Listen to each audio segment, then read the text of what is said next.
How you doing there? Welcome back to Babble on Talmud. Today we're studying Daf Yomi Chullin, Daf 112, Masechta Chulin. Friends, another life-changing daf here at Babble on Talmud. This daf, there's a good chance this daf will change your life. I mean, every daf changes your life in some way, but this one, there's some interesting practical implications here. So, the first topic of today's daf is Nosayn Tam versus Nosayn Tam bar Nosayn Tam, which is really important. Kind of first level flavors versus second level flavors. This is where things become, I think, a little bit more closer to home. I think, we've been talking about cooking a pot of meatballs and then some milk falling into the meatballs, etc. That's super important. At the same time, it's probably, I don't know how practical in practice, how often does milk fall into your meatballs? But what about if you say, oh, let me just heat up some, the Gemara is going to use case of fish, right? So what if you just say, oh yeah, we have some fish in the fridge or whatever, and let me just grab a plate from the shelf and heat it up in the microwave or whatever, and you just pull off of the shelf a meat plate, and you put that fish, which is completely parred, but now you say, hey, I want to make some kind of yogurt dill sauce to dip the fish in. That already becomes more practical. Wait a second, I used a meat plate. This is food that was heated up on a meat plate. Now what happens? Can I dip it in dairy? Can I drink it with milk or something? I don't know. So this is where these kind of second degree flavors come in, and we're going to be discussing those today, which is really interesting. Once we complete that discussion, we will move on to extracting blood from meat. So this is already tomorrow. Daf Kuf Yud Gimel, I think is the main sugya for salting and things like that. But already on today's daf, we are beginning to transition and start. We're talking about extracting blood from meat, from fish, and things like that. So that is what we have on the agenda for today. So come join me. Let's have a great time studying Daf Kuf Yud Beis, Daf 112 of Masechta Chulin. Friends, we begin on Daf Kuf Yud Aleph Amid Beis, on the first of the wide lines at the two dots. Idmar, we studied Dagim Sha'alu B'Kaira. When it comes to Dagim Sha'alu B'Kaira, Rav Amar also lochlim b'kutach, Shmuel Amar muter lochlim b'kutach. Okay, very, very interesting. So what are Dagim Sha'alu B'Kaira? Well, let's take a look at Rashi. What does Rashi say? Dagim Sha'alu B'Kaira. It's about 15-20 lines from the bottom of Rashi. Min Atzoli. Okay, so let's say you have fish and chips, and you add them in the deep fryer, and you have fish and chips. You pull them out of the deep fryer, and they're steaming hot right out of the deep fryer. And you put it into a plate. Sha'achlo ba basar. And you put it on a plate that you used for meat. Okay, so let's say you had meatballs. You had your whole pot of meatballs, right? And you finished cooking your meatballs. You say, wow, I want to sit down and enjoy some meatballs. So you take a big scoop of meatballs and you put it in a bowl, right? I might use plate and bowl today, I don't know, meatballs go in a bowl, whatever, plate, bowl, loosely. So anyway, so you take the meatballs and you put it in a bowl, and you eat your meatballs. Great. Okay, you finish your meatballs, you wash out your bowl. Amazing. So that bowl's a fleischiks bowl, right? Why is it a fleischiks bowl? Well, because you had hot meatballs, and you put the hot meatballs in your bowl. So the bowl absorbs the flavor from the meatballs. The meatballs are gone. You ate the meatballs. You rinsed out your bowl. You washed it with soap and everything. The bowl's clean. The meatballs are gone. They're in your tummy. But the flavor from the meatballs remains. And now you go to the deep fryer and you pull out your fish and chips and you dump them in that same bowl that was previously used for meatballs. Now, these piping hot fish and chips are going to cause the flavor that was absorbed in the bowl, the meatball flavor, to be released, and they're going to be absorbed now into the fish and chips. So there's no meat around. The meat is done, but it's the flavor right? So the bowl is what's called tam rishon, the first flavor. The flavor of the meat went into the bowl. That's tam rishon. Now it's the flavor alone that was stored away in the bowl that's now being released into the fish and chips, and that's what's called a tam sheni, or what we're referring to as not bar not. So this is essentially the situation. So idmar dagim shalu b'kaira. So these fish and chips that you put in your meatball bowl that no longer has any meatballs in it. So Rav Omar osalosam b'kutach. Rav says that these, if you have these fish and chips and you want to make some kind of a yogurt dill dip or something, I don't know if that's what people like to have. I don't know, but I'm trying to think of some kind of a dairy thing that you'd be dipping fish into. So let's say some kind of a yogurt dill dip kind of thing. Rav Amar also lo ochlim b'kutach. Rav says that it's also, you can't take your fish and chips from a fleshik's bowl.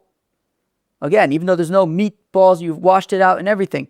But it's a fleshik's bowl, right? We have two sets of dishes, one for meat, one for dairy. You chose to put it in the meat, in a meat bowl. And then you say, wait, but I want to dip my fish and chips in a yogurt dip.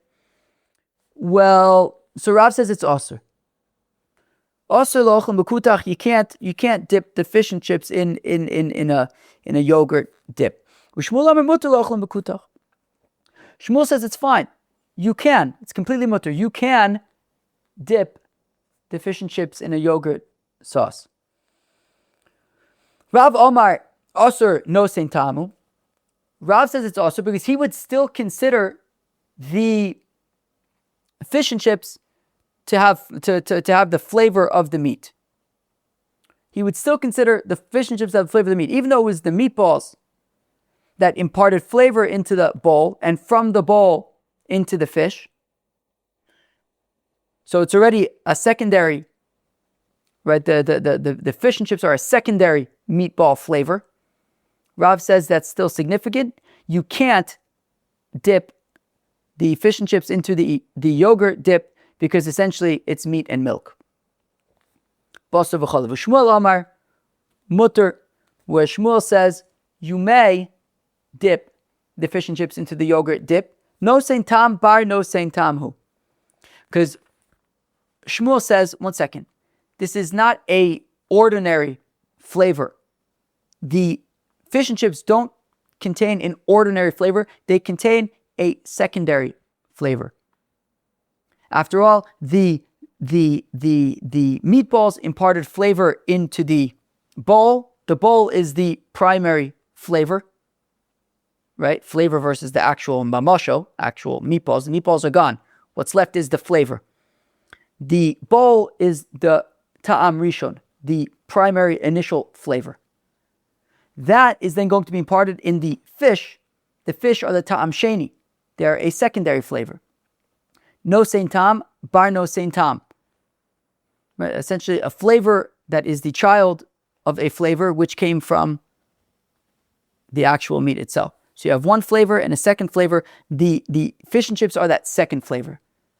From the meatballs to the bowl being ta'am rishon, to the fish and chips, ta'am sheni, says Shmuel, that is allowed to be dipped into yogurt. Rashi says, in nosayn tam, bar nosayn tam, so in the middle of the Rashi says, the nosayn tam rishon have a kibasar gomer.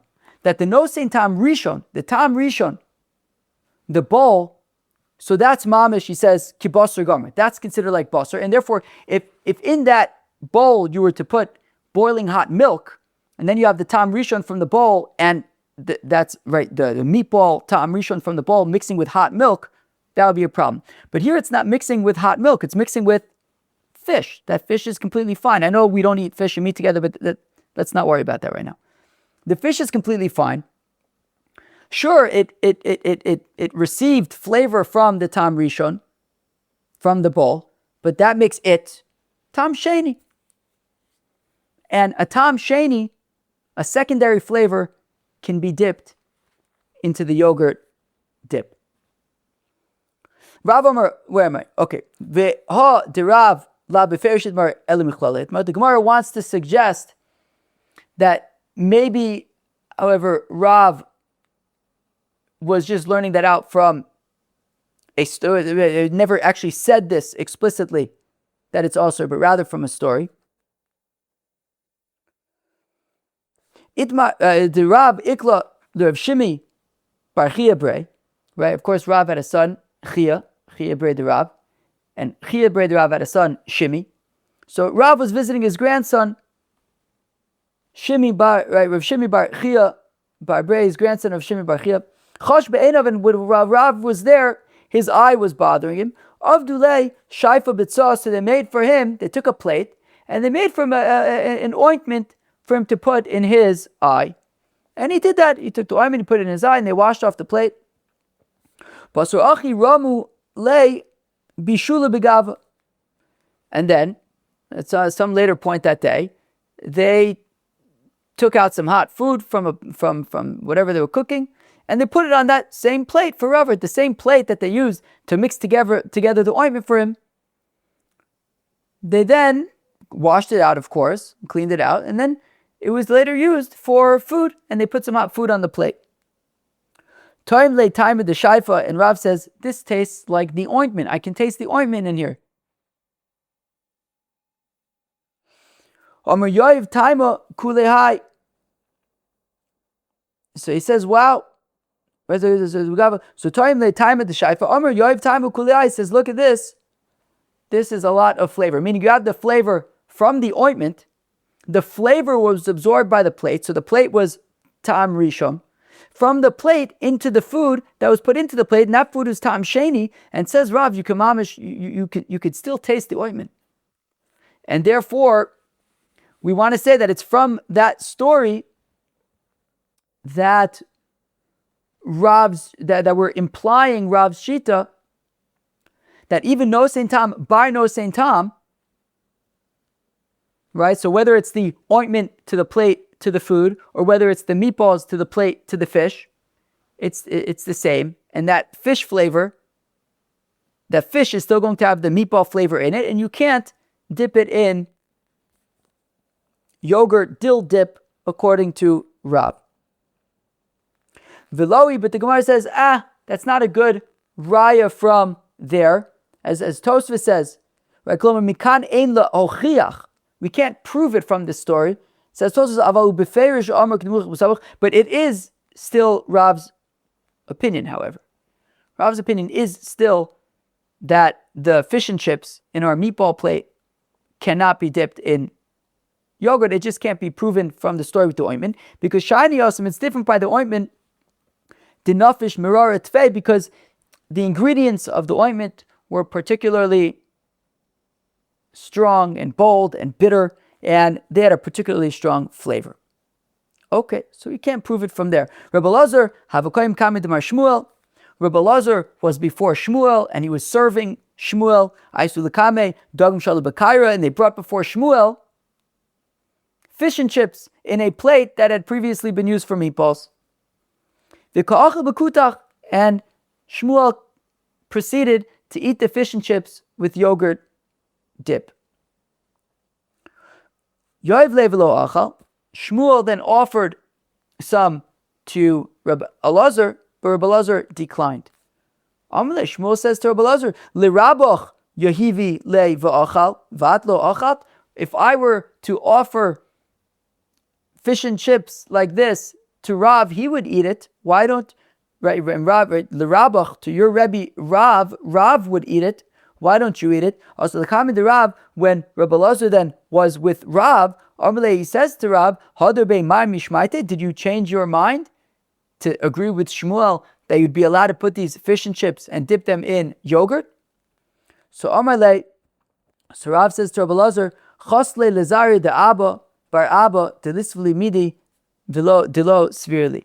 To which Rav says, no. I did not change my mind. I say you would be unable to eat these fish and chips with the yogurt. I don't know what Shmuel was doing. You are correct to not eat it. He says, Chosle lezari de Abba bar Abba. He's like, wow, what is going on with the Abba bar Abba is Shmuel's father, Avua de Shmuel. Like, I don't know what is going on with Shmuel that he would think to feed me something that I hold is also. So we see that when it comes to Nosayn tam bar Nosayn tam, when it comes to this secondary flavor, right? You had the meat itself that imparted flavor in a pot, and the meat is now nowhere to be seen. So you have a pot or a bowl, something that received the flavor. That's the tam rishon. From the tam rishon, from the pot, from the bowl, from the plate, the flavored fish and chips or whatever hot dish you put into that plate or dish, whatever. So those fish and chips, which is a secondary flavor from the meatballs, from the meatball to the plate, to the fish and chips, Shmuel says you can dip into yogurt. That's fine. Rav says you can't. That would be the equivalent of basar b'chalav. Since it has the meat flavor, not allowed. Rav Huna of Rav Chia bar Ashi, who I believe were both students of Rav, they were on opposite sides of the Sura River. So one of them received fish and chips, right? Fish and chips in a meatball bowl, and he ate it with yogurt dill dip. And to the other one, he was in the middle of his Suda, and they brought him fruits, figs, grapes, and he just ate them without making a separate bracha. He just assumed, well, I already washed, I'm already eating bread, I don't need to make a bracha on these fruits. So one of them said to the other, Yasma, Rashi says, below das, right? You orphaned without da'as. Avad Rabba Chachi, would your Rebbe do this? Umar Amalei Lechabe Yasma Avad Rabba Chachi. The other one responded, would your Rebbe do this? Right? Meaning they were each doing something questionable. One of them was eating fish and chips in a meatball bowl, and he was eating those fish and chips with yogurt. And the other one was in the middle of his suda, and they brought out fruits, and he didn't make a separate bracha on the fruits. He just figured, I ate bread. It covers the fruits. And each one called out the other one. So the one who was eating the fish and chips says, well, I hold like Shmuel, that fish and chips is not barnat, is Nosayn tam bar Nosayn tam, and therefore I'm allowed to eat it with the yogurt.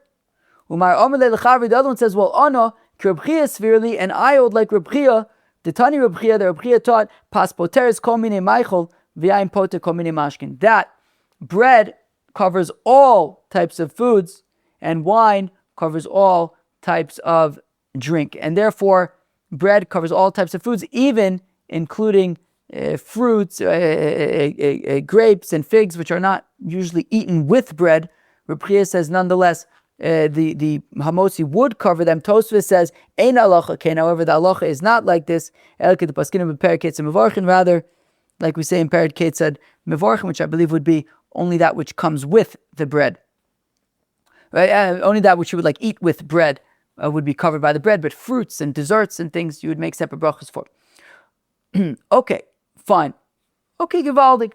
So up until now, we've been discussing this topic of kind of primary flavors versus secondary flavors. Okay, I'm going to take a shluck of tea and we are going to go weiter.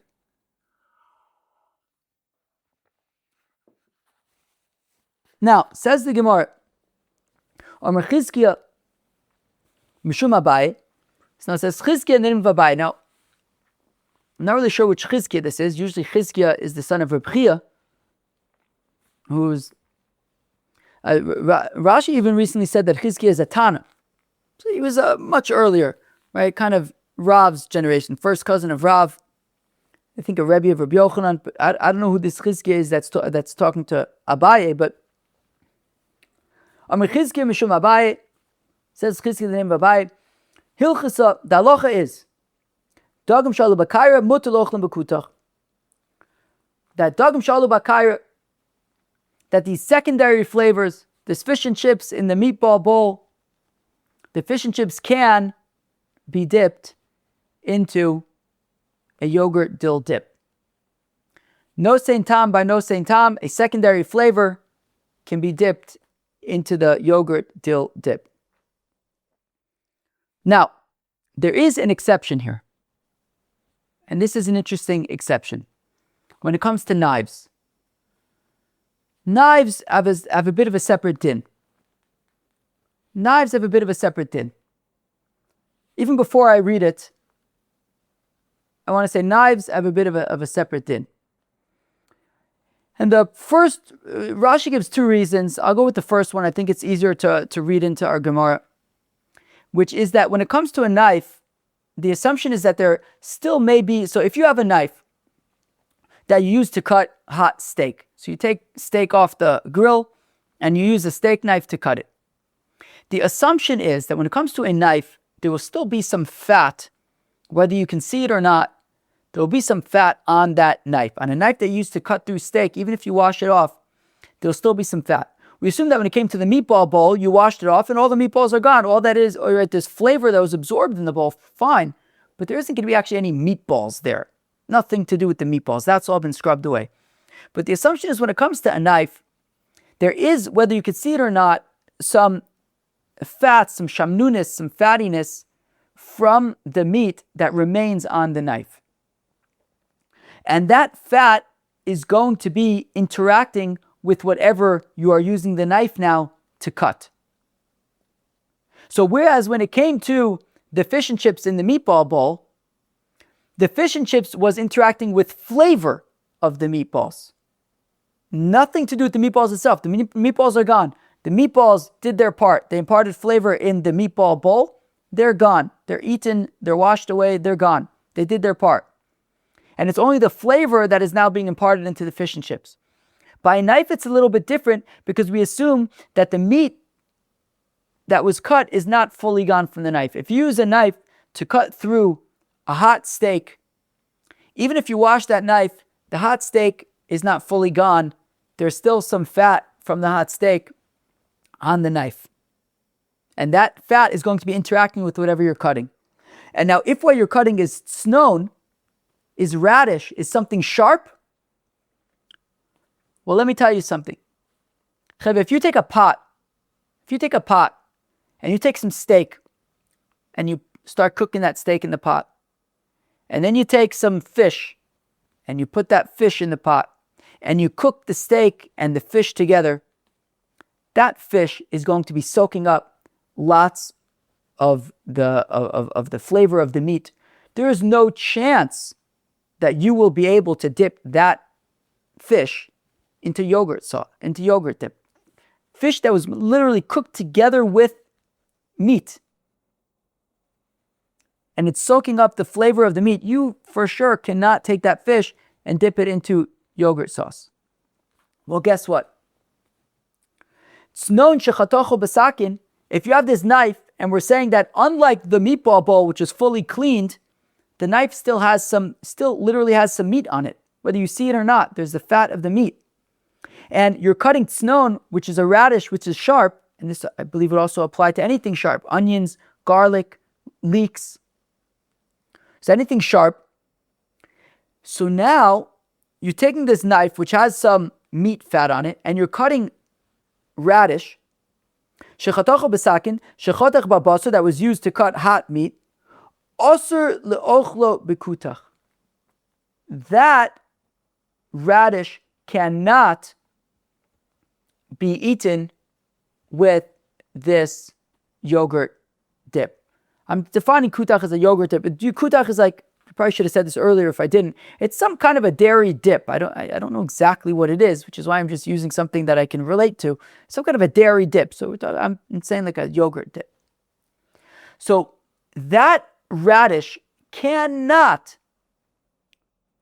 be dipped into that yogurt dip because, like we said, if you cook meat and fish in the same pot, that fish is fleishiks. You cannot dip it into yogurt dip. Well, guess what? If you use a knife that we're assuming still has meat fat on it, so there's literal meat on it, and you're cutting a radish which is sharp, and the sharpness of the radish interacting with the actual meat fat that we're assuming is still on the knife, is going to create a type of cooking experience, right? It's going to be particularly absorbent, and you can not then dip that radish in yogurt dip. It's meat. It absorbed the flavors from the fat on the knife. So also you cannot eat it with yogurt dip. Snon. Now this is, however, specific to radish, because radish dagav churfei bala, because the radish is very sharp, and the sharpness of the radish makes it particularly absorbent, and it absorbs the flavor of the meat that remained on the knife. Aval kishus, but what if you were cutting squash, something pretty bland? So in that case, we still do have to be concerned about the fat that is on the knife. But that's a much easier situation. Garir levei paske v'achil, just the part that you were slicing through, and that whatever fat that we're talking about may have been removed from the knife and gotten onto the squash, we'll just scrape off that top layer where the knife interacted, and the rest of the squash is completely fine. And of course, we're talking about cold, right? We're talking about cold radish, cold squash, cold knife, but there's just the fat that remains on the knife. So if you cut through that cold squash, nish gefährlich, just scrape off the top layer that interacted with the knife. The rest of the squash is fine. But by a radish, even though the radish is cold and the knife is cold, the sharpness of the radish makes the radish particularly vulnerable and particularly absorbent, and the whole radish is considered to be meat. Now, the Gemara gives some other examples. Kilchei delifta shari. Another example of something mild would be the stalks of a turnip. Desilka asire. Another example of something sharp would be the stalks of a beet. I guess that's considered sharp. And now the Gemara says something interesting. V'iposach behu delifta shapir dami. But if you, and the way that the Kesef Mishnah explains this on the Rambam, is that if you would first, so if you have you cut through meat with the knife. And we're saying that the assumption is that even if you wash the knife, there's still some fat from the meat that is on the knife. And if you then cut radish, we're saying that the radish will absorb it. But the pasach bu delifta shapir dami, if you first cut through the turnip, which we're saying is mild, or for that matter, the squash, if the first cut was through something mild, well then that would have taken care of removing whatever fat was on the knife, right? So if you cut through that squash, let's say, so as you're cutting through the squash, we're saying, well, afterwards you're going to have to scrape off where the knife was, because there's some fat on the squash, to just scrape that off. But it's also been removed from the knife. So at that point, you can then, if you cut through radish, that would be okay. But right, so we're saying so basically the way the Kesef Mishnah wants to explain the Gemara is, what's happening is that if you would take the knife that you used to cut meat, and even if you would wash it off, you would then go and cut radish with it, the radish would absorb whatever fat and flavor, the fats from, and interact with and absorb the fats from the knife. But if you had first cut a gourd with it, that fat would be scraped off onto the gourd, and then you'd have to kind of scrape off that top level of the gourd that interacted with the knife, but the rest of the gourd is fine. And there's no longer any fat on the knife, at which point if you cut radish with it, that would be okay. Amazing. So to just kind of like recap what we just said about these halachas. So first of all, there's a distinction between like plates and pots versus a knife. When it comes to like a plate that had previously absorbed meatballs, and then you want to put on fish and chips, and I'll even add one more thing. The Rambam says, and also Tosfos says, that it can even be cooking the fish and chips in there, right? So whether you took fish and chips out of the fryer and dumped them onto this meatball bowl, or whether it was a pot that you cooked meatballs in and you cleared out the pot, and the pot, however, has the flavor of the meatballs, and then you put a whole bunch of oil and you deep fry your fish and chips in that pot, the fish and chips are going to be a secondary flavor. So in both of those cases, these fish and chips, so let's just go back to the original example. You took a meatball bowl and you took the fish and chips out of the fryer and put it into the bowl.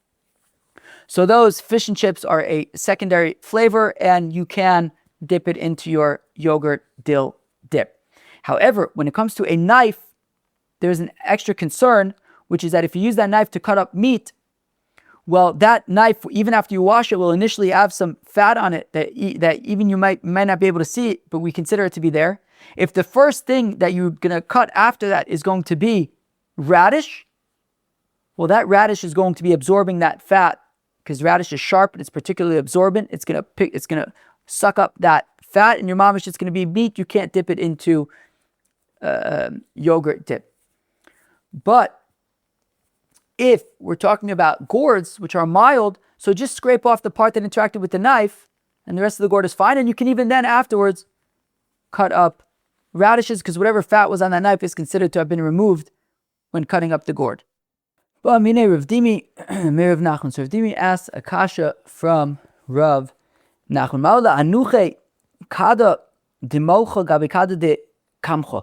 Can you put a pitcher of salt next to a pitcher of kamcha, which is kutach, which is what I've been calling this yogurt dill dip kind of thing that I've just kind of made up. The point is it's a dairy dip. So can you basically have some dairy dip that is next to some salt? And the concern is, I imagine we're talking about some kind of an open vessel, and that there's a possibility of the dairy dip getting into the salt, this kind of yogurt dip getting into the salt. And then the concern is, if the yogurt dip gets into the salt and then you're not paying attention, you don't realize, and you then use the salt to season meat, so you have dairy dip directly being added to meat, that is geferlich. Amalei osir. Rav Nachman says osir. Dechalamai. What if instead of salt it was vinegar? I don't know. I don't really cook with vinegar, but I guess I can imagine that vinegar is used maybe as some kind of acid or something in cooking. And so what happens there? Amalei shari. He says in that case it is permitted. Umayshna, what's the difference between salt, which is a concern, and vinegar, which is not a concern? Rav Nachman says, well, if you go and measure out for me a whole core of milk, a core is a lot, right? A core is 30 sa'ah. A sa'ah is 24 eggs, right? A log is, a cob is 24 eggs. That's 144 eggs times 30. It's a lot of salt. He's basically saying, get lost kind of thing. My time. So what's pshat? What's the difference? Hi isay isur be'ene but leise isur be'ene. The difference is that when we're talking about salt and this, let's call it a yogurt dip that ends up falling on the salt, the yogurt dip is thick, and it will remain kind of there as a lump on the salt, and it can mamish be added onto the meat, and that's a problem. However, if we're talking about vinegar, this yogurt will kind of dissolve into the vinegar, and it won't really add. The vinegar is a strong flavor. It won't really add any flavor to the vinegar, so it'll all just kind of disappear, kind of, if this kutach lands in the vinegar, whereas in the salt it could be a real concern, right? Because it's still there, you could see it. It'll season the meat. There was some bird meat. A bird was shechted. It was shechted bird meat, and it was cold, and it fell into some yogurt. Some bird meat fell into some yogurt. Sharia, right? This dip. Sharia Rav Chinina Brei de Rav mi Pashrunya, and Rav Chinina Brei de Rav mi Pashrunya said it's okay. You just wash it off and it's fine. No concern of non-kosher or anything. Amarava man chokim lemishrei ki agavno ilav Rav Chinina Brei de Rava. Says Rava, wow, who else would say such a heter if not for the great Rav Chinina Brei de Rava mi Pashrunya Kasavar, because he holds Ki Omer Shmuel Maliach Areu Kurosech, that when Shmuel says something salty is like it is it's like it is cooking. It's like it's roasting. Maliach harei kurasech, right? As we said, right, something that is salted. It's like it's cooking it. It's talking about that there's so much. So it's a machlokes Rashi and Tosfos. Rashi explains that there's so much salt on it that you wouldn't eat it. It's just too salty. You can't eat it. You'd have to wash it off before you can eat it. So when something is that salty, so that's when we say that it's like cooking. And yeah, if the kutach would be treated like that we'd have to treat it as if the meat, the bird meat is like cooking, so to speak, in this yogurt dip. Yeah, it would be a problem. However, that's not the case. This kutach is something that is, you dip things in it and you eat them. So it's obviously not too salty. And therefore, when this bird meat fell into the salt, into this kutach, it's not considered salty enough that the kutach would be considered like cooking the meat, and therefore everything's considered, right, the chicken meat, the bird meat. So therefore everything's considered just like separate. You got some bird meat, you got some kutach, wash it off, and everything was called wash it off. So Tosfos section Daf Kuf Yud Aleph Amud Beis just makes clear. He says there, when everything's cold, maybe this is a little bit different because this is directly basar b'challah, but the point is that when everything is cold, you can really just wash it off and be done with it. Okay. This is when the bird meat is raw. But if it was cooked, so then you'd have to peel off the outer layer. Now, there's also a shaila. Does it mean that this is cooked, meaning it's hot and cooked? Or does it literally just mean that it's cooked even if it's cold? I don't know. Let's say it's hot and cooked. Okay, so you have this, right? So if you have cold bird meat and it falls into this kutach, okay, just wash off the kutach and the bird meat is fine. But if it was cooked and it was hot and it fell into the kutach, so then clear away the outer, you have to peel away the outer layer that interacted with this yogurt. The isbe pile, but if, when you cooked it, it kind of open, there's like cracks in the meat and, things like opened up in the meat, well then kule asur, all of the bird meat is going to be asur. The mitabel b'tavlin, kule asur, and also if it was seasoned with different spices that would soften up the meat and make it easier for the yogurt dip to penetrate in. So again, if it was cooked and with spices or it was kind of like had cracks in it, well then we have to be concerned that all the kind of kutach seeped into the meat and it's asur.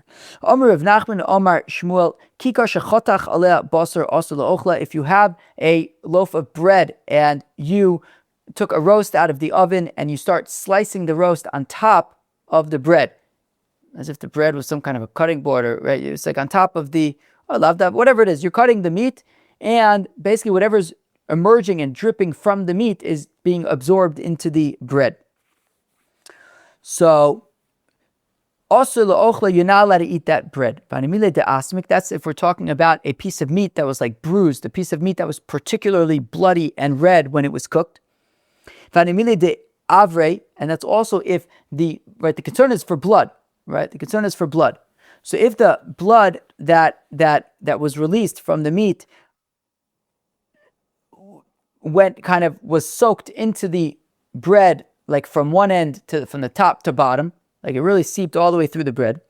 And that's also if the blood that we're talking about is kind of thick and bloody and thick. Aval klishta, if it's a thin juice, leislan ba, well then it's just like, juices from the meat. But if it's like a thick blood and it goes like all the way through the bread, and we're talking about a particularly bloody piece of meat, milchatchila, so then the bread is not allowed.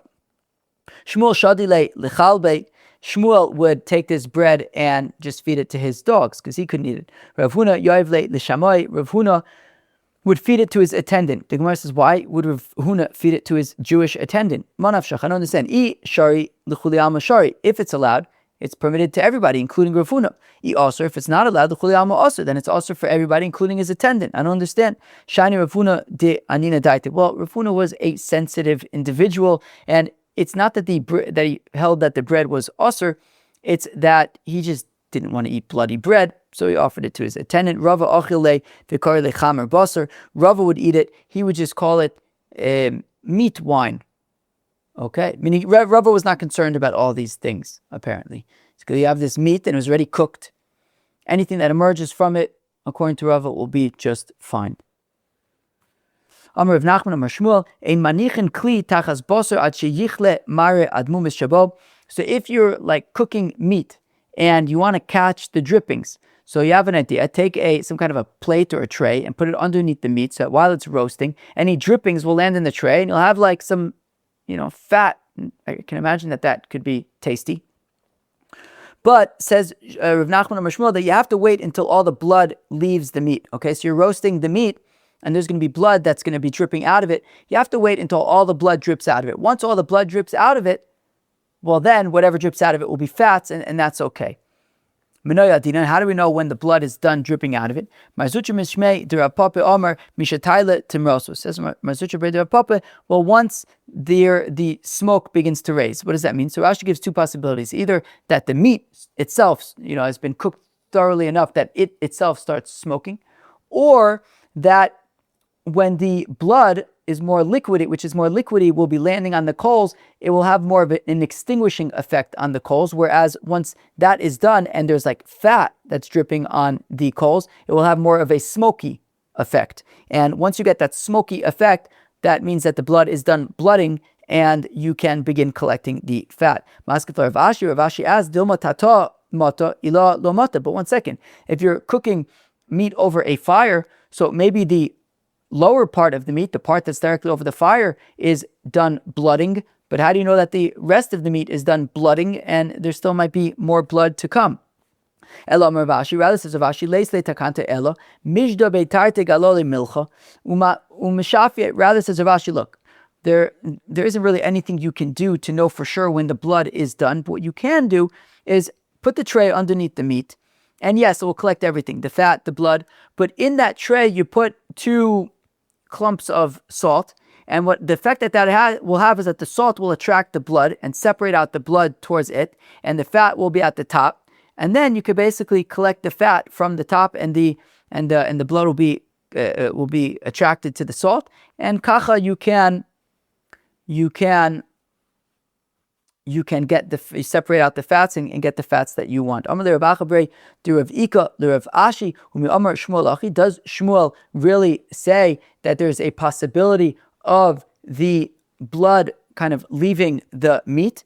But didn't Shmuel say, didn't Shmuel say that when you take a roast out of the oven or whatever, and now you cut it on bread, so that bread is going to be osur because it's going to have blood in it. So it sounds like even after you roast it, there's still blood in it. So what are you talking about? That while you're roasting it, there's going to be no more blood and it's going to be fat. So answers the Gemara, Shani Osum da agab duchka the sakina polit. It's different. When Shmuel was talking about cutting the meat on bread, it's different than when the bread is roasting. Because when you cut the meat on top of the bread, you're actually applying pressure to the meat, which is going to apply pressure to the blood that's inside of it, and it's going to drip out onto the bread. When you simply have a meat that's just hanging out over fire without pressure being applied to it, what's going to happen is first the blood is going to drip out, but without any extra pressure, eventually the blood is just going to stop dripping out, and what's going to be dripping out from that point on is just fat.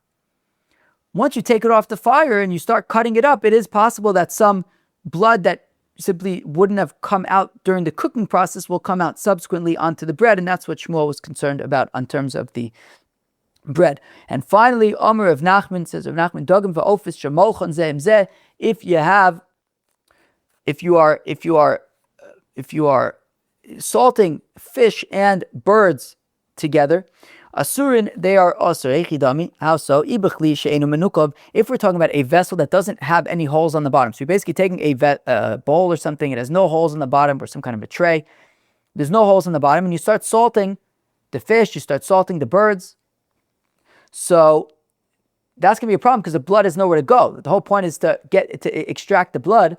But if the blood is just going to be pooling at the bottom of the tray, it's going to be reabsorbed into the meat. So afilu ofis va'ofis nami asir. Forget about the fact that it's fish and birds. Even if it was all birds, it would be asur, because if there's no holes at the bottom of the tray, it's just going to be pooling in its own blood, which we're trying to get rid of. And if it's in a hold vessel, so afilu dagim va'ofis nami shari. So the fish and the birds together should be nishgeferlich. It should be no problem, since if there's holes on the bottom, all the blood will go out the holes at the bottom. So really it is talking about where there are holes at the bottom of the tray. Vidogim mishum derafu karmayu kadmeu falte. See what? But the thing is, right? Fish and birds are different, and therefore they're whatever is draining from them will drain at different tempos, at different speeds. The fish, because it's right, since their membranes that they have are thinner and softer, kadme ufalte, whatever they're going to expel will be expelled quicker, and they'll be done expelling. And as we were learning about yesterday with like the livers and expelling blood and stuff, and also we were learning about a different context a few days ago as well. Once it's done expelling, it can now start absorbing. So once the fish is done expelling, well, then it could start absorbing the blood from the birds. V'ofis kamite basar kamite. Their bird flesh is like a little rougher, and basar de naiche dogim plite ofis vadu baloi mine. Basically, what's going to happen is the fish are going to finish expelling and are going to be ready to now start absorbing before the birds are done expelling their blood, which means that the fish are going to begin absorbing blood from the birds, right? So basically, I think you get the point. The fish, right, they're basically going at different speeds. So you have the fish and the birds salting together. The fish are already done with expelling whatever they need to expel, but the bird is still expelling, and the fish are going to absorb blood from the birds. Friends, that was Daf Kuf Yud Beis, Daf 112 of Masechta Chullin. I think that the primary life-changing takeaway from Daf Kuf Yud Beis of Masechta Chullin is the first chunk of the daf, which is Nosayn Tam versus Nosayn Tam bar Nosayn Tam. Right? There's a machlokes between Rav and Shmuel about how to relate to Nosayn Tam bar Nosayn Tam, secondary flavor. So, for example, if you have meatballs that flavor a bowl, and then the bowl was washed out, but then used for steaming hot fish and chips, and now the meat that was absorbed in the bowl, so you have the flavor from the meat into the bowl, from the bowl into the fish and chips. Rav says that the fish and chips still has the meat flavor and cannot be dipped into yogurt, dill, fish dip, and Shmuel says it's fine because secondary flavors are okay and can be dipped into the dairy dip. We said that there is a difference, however, when it comes to knives, since a knife that's used to cut hot meat will not just have the flavor of the meat, but actually some fats from the meat, whether you could see it or not. And therefore, there's a question of what do you then subsequently cut with that knife. If you cut something like a gourd, we say, okay, well, the fat was then rubbed off onto the gourd, just scrape away where the knife cut, and the rest of the gourd is fine. But if it's something harif, like a radish, Tosfos says even onions, garlics, leeks, so those are all things that are harif, and they will actually absorb, right? If the first thing you cut after cutting the meat is these sharp items, they will actually absorb some of this fats, and they themselves are treated as meat. We then moved on, and we were talking about different scenarios about, this like dip mixing with salt versus vinegar, and then what happens if you use that with meat. We talked about, we started moving into and segueing into extracting blood from meat, which I think is going to be the main sugya of tomorrow. And yeah, that was Daf Kuf Yud Beis of Masechta Chullin. Hope you enjoyed. I'll catch you tomorrow. Cheers.